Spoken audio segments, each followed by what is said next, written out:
అభ్యాసయోగయుక్తేన చేతసా నాన్యగామినా పరమం పురుషం దివ్యం యాతి పార్థానుచింతయన్. కవిం పురాణమనుశాసితారం అణోరణీయాం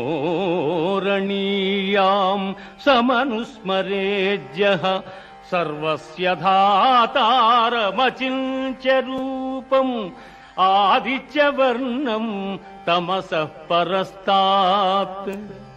అర్జున, ఎవడు అభ్యాసయోగముతో ఏకాగ్ర చిత్తమున దివ్యరూపుడైన మహాపురుషుని స్మరించును అట్టివాడు ఆ పరమపురుషునే చెందుచున్నాడు.